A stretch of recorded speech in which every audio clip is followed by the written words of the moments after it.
الله الحمد لله وكفى وسلام على عباده الذين اصطفى خصوصا على أفضلهم وخاتم النبيين محمد الأمين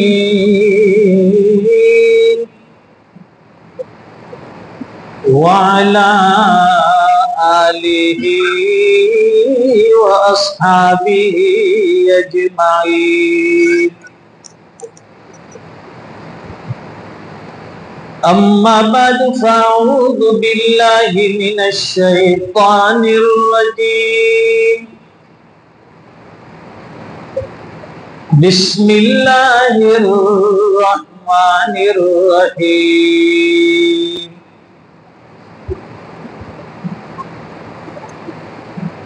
يا أيها الناس إنا خلقناكم من ذكر وأنثى وجعلناكم شعوبا وقبائل لتعارفوا إن أكرمكم عند الله أتقاكم إن الله عليم خبير صدق الله العظيم اللهم صل على سيدنا ومولانا محمد وعلى آل سيدنا محمد وبارك وسلم۔ بزرگوں اور دینی بھائیوں،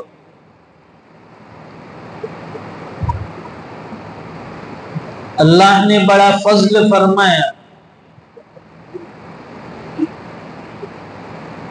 کہ اللہ تعالیٰ نے ہمیں ایمان جیسی عظیم دولت عطا فرمائی۔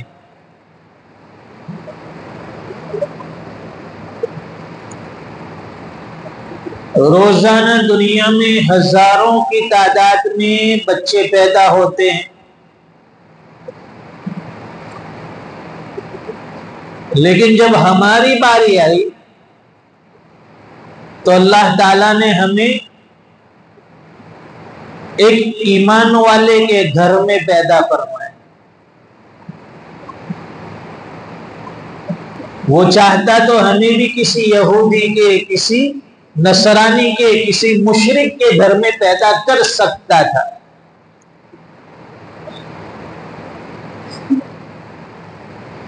لیکن اس مالک حقیقی کا فضل اور کرم ہو گیا کہ ایمانی ماحول عطا فرمایا، ایمانی معاشرہ عطا فرمایا اور ایمانی گھرانہ ہمیں عطا فرمایا۔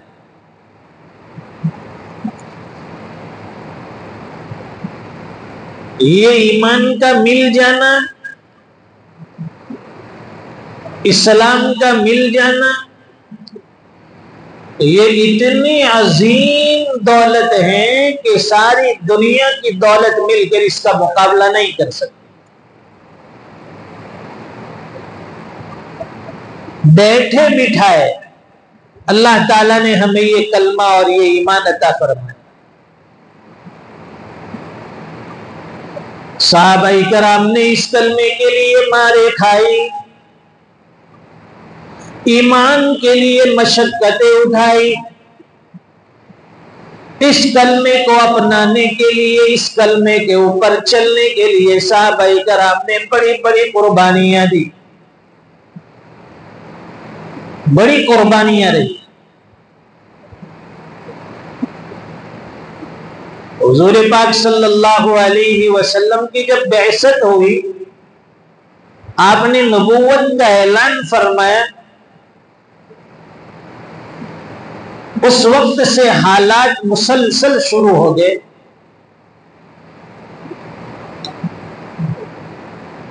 پتہ یہ چلتا ہے کہ ایمان لانے کے بعد حالات ضرور آئیں گے.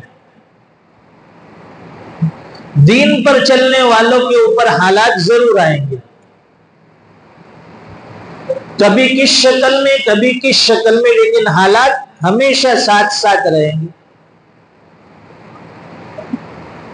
ابتدائی دور تھا، جو لوگ نئے نئے مسلمان ہوتے تھے ان کو تو بہت مصیبتوں اور تکلیف اور حالات کا سامنا کرنا پڑا.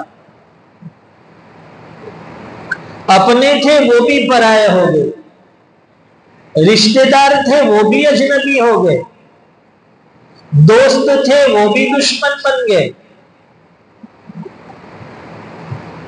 غرض یہ کہ تکلیف اور مصیبتیں جس حیثیت سے بن پڑتی تھی، جس طریقے سے ہو سکتی تھی، ساری تکلیفیں مصیبتیں پہنچانے میں دشمنوں نے کوئی کسر باقی نہیں رکھی. ہر اعتبار سے پریشان کیا، ہر اعتبار سے آزمایا ایمان والوں. هنالك ابتلي المؤمنون وزلزلوا زلزالا شديدا. مسلمانوں کو سخت آزمایا گیا، جھنجھوڑا گیا کہ یہ ایمان پر مضبوط رہتے ہیں یا نہیں، یہ اپنے اسلام کو بچا سکتے ہیں یا نہیں. ابھی حالات ایسے ہیں، معمولی چیز پر انسان ڈگمگا جاتا ہے، حالات سے گھبرا جاتا ہے. آج دنیا کا ماحول دیکھیے، حالات دیکھیے. اسلام پر چلنا، دین پر چلنا بڑا مشکل ہو گیا. لوگ نفرتوں کی نگاہ سے دیکھتے ہیں. مسلمان یعنی لوگ شک کی نگاہ سے، نفرتوں کی نگاہ سے دیکھتے ہیں. ہمارا آپ کا کوئی قصور نہیں ہے، قصور صرف اتنا ہے کہ ہم مسلمان ہیں. جرم اتنا ہے کہ ہم نے محمد الرسول اللہ صلی اللہ علیہ وسلم کا کلمہ پڑھا ہے. اس کلمے کی وجہ سے دنیا آج دشمنی پر تلی ہوئی ہے. دنیا ہماری ایمان کے پیچھے پڑی ہوئی ہے. ہمیں بے دین کرنے کی محنتیں ہو رہی ہے کہ مسلمان کسی طرح سے اپنا مذہب چھوڑ دے، اپنا اسلام چھوڑ دے، اپنا دین چھوڑ دے، اور غیروں کی طرح وہ بھی شرک میں مبتلا ہو جائے، وہ بھی اللہ کے ساتھ باغی بن جائے. لیکن جو اچھا اور سچا مسلمان ہوتا ہے وہ ہمیشہ حالات میں رہتے ہوئے بھی اپنے دین کی محنت کرتا ہے، اپنے کلمے کی محنت کرتا ہے، اپنے ایمان کے بچانے کی فکر اور محنت میں لگا ہوا ہے. موجودہ دور میں اگر ہمیں اپنا اور اپنے اہل و عیال کا، اپنے گھر والوں کا ایمان بچانا ہے تو آپ مدارس سے جڑ جائیے، آپ علماء سے جڑ جائیے، دعوت و تبلیغ سے جڑ جائیں، آپ خانقاہوں سے جڑ جائیں، اہل اللہ اور مشائخ سے جڑ جائیں. تب جا کر آپ کا اور آپ کے اہل و عیال کا ایمان سلامت رہے. بڑا چوکنا رہنے کی ضرورت ہے. بڑی فکر کی بات ہے کہ ہمیں ساری چیزوں کی فکر ہے لیکن اپنے اہل و عیال کے ایمان اور اسلام کی فکر نہیں. مسلمانوں میں یونٹی نہیں رہی، اتحاد نہیں رہا. جو صحابہ کرام میں اتحاد تھا، جو اتفاق تھا، جو بھائی چارہ تھا، جو اخوت تھی، جو محبت تھی، آج مسلمانوں میں نہیں رہی. آج تو حالات اس قدر بگڑ گئے ہیں، بھائی بھائی کا دشمن، چچا بھتیجے کا دشمن،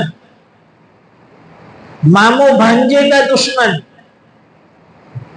ایک رشتہ دار دوسرے رشتہ دار کا دشمن، پڑوسی پڑوسی کا دشمن، یہ حسد، یہ جلسی، یہ کینہ، اس کی بنیاد پر آج ہمارا معاشرہ بگڑ گیا۔ بھائی بھائی سے بول چال بنے، سامنے سے گزرتے ہیں، سلام کی توفیق نہیں۔ ایک بھائی دوسرے بھائی کے قریب سے گزرا، نہ یہ اس کو دیکھتا ہے نہ یہ اس کو دیکھتا ہے، نہ سلام دعا نہ خیر خیریت۔ دونوں پڑوس میں رہتے ہیں لیکن کئی کئی دنوں تک بات چیت نہیں ہے، ملنا جلنا بند ہے۔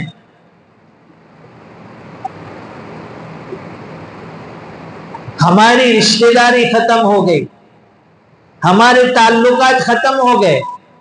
لوگ کہتے ہیں کہ دنیا نے بڑی ترقی کر لی، ترقی نہیں، تنزلی آ گئی۔ ترقی تو اسے کہتے ہیں کہ لوگ 100% اپنے دین پر چلنے والے بن جائے، 100% اللہ کو راضی کرنے والے بن جائے۔ لیکن آج نسل کی بنیاد پر لوگ فخر کرتے ہیں، نسب کی بنیاد پر لوگ فخر کرتے ہیں، مال و دولت کی بنیاد پر لوگ فخر کرتے ہیں، اقتدار اور منصب کی بنیاد پر لوگ فخر میں لگے ہوئے کہ میں زیادہ پیسے والا ہوں، میں مالدار ہوں، میں اپنے غریب بھائی کو کیوں دیکھوں؟ میری عزت اور میرا مرتبہ بڑا ہے، میں کسی غریب کے سامنے کیوں جھکوں؟ اقتدار کا نشہ، مال و دولت کا نشہ قرآن کریم نے منع کیا۔ قرآن کریم میں اللہ فرماتے یا ایھا الناس انا خلقناکم من ذکر و انثی، اے لوگو، اے دنیا میں بسنے والے انسانوں، ہم نے تمہیں ایک ماں سے اور ایک باپ سے پیدا کیا، ایک ماں اور ایک باپ سے، حضرت آدم اور حضرت حوا سے ہم نے تم کو پیدا کیا۔ پوری دنیا کا جو وجود ہے ان دونوں کی وجہ سے اللہ نے یہ سلسلہ چلایا۔ یا ایھا الناس انا خلقناکم من ذکر و انثی وَجَعَلْنَاكُمْ شُعُوبًا وَقَبَائِلَ لِتَعَارَفُوا، اور ہم نے تمہارے لیے قبیلے بنائے، کنبے بنائے، خاندان بنائے، یہ فلاں قبیلے کا، یہ فلاں خاندان کا، یہ فلاں برادری کا۔ لیکن آج ان چیزوں کو ہم نے فخر کی چیز بنا لی۔ کوئی کہتا ہے میں سید ہوں، وہ کہتا ہے میں پٹھان ہوں، وہ کہتا ہے میں شیخ ہوں، وہ کہتا ہے میں بورا ہوں، وہ کہتا ہے میں میاں بھائی ہوں۔ کسی نے اپنے کو سنی کہا، کسی نے بریلوی کہا، ہاں سب لوگ بٹ گئے آپس میں۔ نسب کی بنیاد پر لوگ فخر کرنے لگے، میرا نسب بڑا اونچا ہے، میں اونچے خاندان کا ہوں۔ کوئی کہتا ہے میں گجراتی، وہ کہتا ہے میں بہاری، کوئی کہتا ہے تو بنگالی۔ یہ تعصب اس نے ہماری بنیاد کو جھنجھوڑ کے رکھ دیا، کمزور کر دیا، ہلا دیا۔ قرآن کریم تو کہتا ہے انما المؤمنون اخوہ، تمام مومن آپس میں بھائی بھائی ہیں۔ پھر کہاں سے آیا گجراتی، کہاں سے بہاری، کہاں سے بنگالی، کہاں سید، کہاں پٹھان، سب ایک طرح سے کلمے کے نیچے سب ایک امت ہے۔ جب باپ ایک ہے، ماں ایک ہے، اس کی ساری اولاد ایک ہے۔ وَجَعَلْنَاكُمْ شُعُوبًا وَقَبَائِلَ لِتَعَارَفُوا، ہم نے تمہارے لیے خاندان بنائے، قبیلے بنائے، یہ کس لیے؟ تمہاری پہچان کے لیے، یہ پہچان میں آ سکے، پہچان بنانے کے لیے، فخر کے لیے نہیں۔ مثال کے طور پر 3 آدمی ہیں، تینوں کا نام عبداللہ ہے۔ اب کون سا عبداللہ؟ بھئی یہ سورت کا رہنے والا عبداللہ، یہ بمبئی کا رہنے والا عبداللہ، یہ احمد آباد کا رہنے والا عبداللہ، یہ سب کی پہچان۔ بھئی یہ سید ہے، یہ تینوں آدمی کہاں؟ یہ فلاں سید ہے، اس کے نام سے۔ ایک نام کے کئی لوگ ہیں تو ان کی پہچان ہو جاتی ہے، خاندان سے، قبیلے سے۔ یہ پہچان کے لیے اللہ تعالیٰ نے یہ خاندان بنائے، قبیلے بنائے، لیکن ہم نے اس کو فخر کی چیز بنا لی، ہم نے اس کو تعصب کی بنیاد بنا لیا، ہم نے اس کو عزتوں کی بنیاد سمجھ لیا۔ حالانکہ اللہ کے نزدیک عزت والا کون ہے؟ قرآن کریم میں اللہ فرماتے ہیں اِنَّ أَكْرَمَكُمْ عِندَ اللَّهِ أَتْقَاكُمْ، تمہارے اللہ کے نزدیک تم میں باعزت وہ ہے جو اللہ سے زیادہ ڈرنے والا ہو، جو متقی ہوگا، جو پرہیزگار ہوگا، وہ اللہ کے نزدیک باعزت ہوگا۔ عزتیں تقوی کی بنیاد پر دی جاتی ہے، عزت مال و دولت کی بنیاد پر نہیں ملتی، عزت حسب نسب کی بنیاد پر نہیں ملتی، عزت مال و دولت اور یہ عہدے منصبی کی وجہ سے نہیں ملتی۔ ان اکرمکم عند اللہ اتقاکم، اللہ کے نزدیک تم میں باعزت وہ ہوگا جو اللہ کے نزدیک سب سے زیادہ متقی ہوگا۔ تقوی پیدا کرنے کی ضرورت ہے۔ جو آدمی جتنا متقی ہوگا اپنے آپ کو اتنا چھوٹا سمجھے گا۔ ایسا نہیں کہ 2-4 الفاظ آ گئے، 2-4 پیسے جمع ہو گئے، کوئی منصب اور عہدہ مل گیا، ہم نے اپنے آپ کو بڑا سمجھ لیا۔ عزتوں کی بنیاد مال و دولت کی بنیاد پر نہیں ملتی، عزتیں عہدے اور منصبوں کی وجہ سے اللہ کے یہاں نہیں ملتی، تقوی کی وجہ سے، اللہ کے ڈر کی وجہ سے، متقی اور پرہیزگار ہونے کی وجہ سے اللہ کے یہاں عزتوں سے نوازا جاتا ہے۔ اور جو متقی ہوتا ہے اللہ تعالیٰ سامنے والوں کے دلوں میں اس کی عزت ڈال دیتے ہیں۔ کہنے کی ضرورت نہیں، عزتیں مانگی نہیں جاتی، عزتیں خریدی نہیں جاتی، عزتوں کے کوئی دام نہیں ہوتے، بلکہ عزت یہ اللہ کی طرف سے عطا کی جانے والی بندوں کے لیے ایک بہترین نعمت ہے۔ بس پرہیزگار بن جاؤ، بس متقی بن جاؤ، اپنے آپ کو ایک کلمے کے نیچے آپس میں جوڑنے والے بن جاؤ، آپسی اختلافات، آپسی جھگڑے، آپسی فسادات، یہ ساری چیزوں کو مٹا دو، بھائی بھائی بن جاؤ۔ انما المؤمنون اخوہ، سارے مومن آپس میں بھائی بھائی ہے۔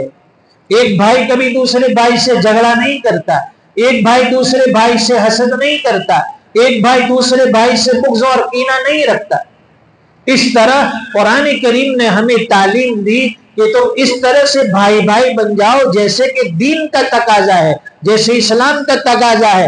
آج ساری دنیا مسلمانوں کو توڑنے پہ لگی ہوئی ہے، بس دین ہے جو مسلمانوں کو جوڑنے کے لیے لگا ہوا ہے۔ اللہ تعالی ہمارے ایمان اور اسلام کی حفاظت فرمائے۔ اللہ تعالی ہمیں ایک جٹ اور متقی اور متحد بننے کی توفیق عطا فرمائے۔ وآخر دعوانا الحمدللہ رب العالمین۔